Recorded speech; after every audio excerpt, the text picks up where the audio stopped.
Hi, ನಾನು ನಿಮ್ಮ coach Akash Kotian. ನಿಮಗೆ ಕೂಡ ಯಾವತ್ತಾದ್ರೂ ಹೀಗೆ ಅನಿಸಿದ್ಯಾ?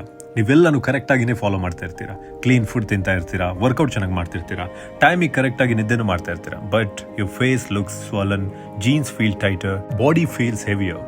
ಸೊ ಇವಾಗ ನಿಮ್ಗೆ ಅನಿಸ್ತಾ ಇರ್ಬೋದು, what's wrong with my body ಅಂತ.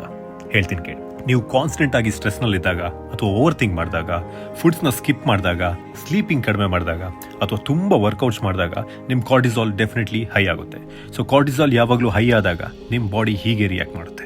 ಆ್ಯಂಡ್ ವಾಟರ್ ಆ್ಯಂಡ್ ಸಾಲ್ಟ್ನ ಹೋಲ್ಡ್ ಮಾಡುತ್ತೆ. ಇದರಿಂದನೇ ನಿಮ್ಮ ಬಾಡಿ ಊದ್ಕೊಂಡಂಗೆ ಕಾಣೋದು. ಅದ್ರ ಜೊತೆಗೆ ನಿಮಗೆ ಬ್ಲೋಟಿಂಗ್, ಸ್ಲೋ ಡೈಜೆಷನ್ ಎಲ್ಲ ಫೀಲ್ ಮಾಡ್ತೀರಾ. ಸೊ ಇದೇ ರೀಸನ್ಗೆ ನಿಮ್ಮ ಬೆಲ್ಲಿನಲ್ಲಿ ಫ್ಯಾಟ್ ಸ್ಟೋರ್ ಆಗೋದು.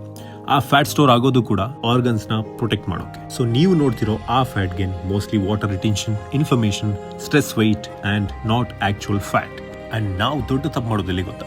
ಪ್ಯಾನಿಕ್ ಆಗೋದು, ಫ್ಯಾಟ್ ಗೇನ್ ಆಯ್ತು ಅಂತ ಕಡಿಮೆ ಊಟ ಮಾಡೋದು, ಜಾಸ್ತಿ ವರ್ಕೌಟ್ ಮಾಡೋದು, ಸ್ಟ್ರೆಸ್ ನ ಇನ್ನೂ ಜಾಸ್ತಿ ತಗೊಳ್ಳೋದು. ಅಂಡ್ ಯಾವಾಗ್ಲೂ ತಿಳ್ಕೊಬೇಕು ನಾವು, ಬಾಡಿ ಫ್ಯಾಟ್ ಗೇನ್ ಮಾಡ್ತಿದೆ ಅಂದ್ರೆ ಅದ್ ನಮ್ಮ ಬಾಡಿ ಜೊತೆ ಫೈಟ್ ಮಾಡ್ತಿದೆ ಅಂತಲ್ಲ, ಅದ್ ನಮ್ಮ ಬಾಡಿನ ಪ್ರೊಟೆಕ್ಟ್ ಮಾಡ್ತಿದೆ ಅಂತ. And it's just tired of surviving like this.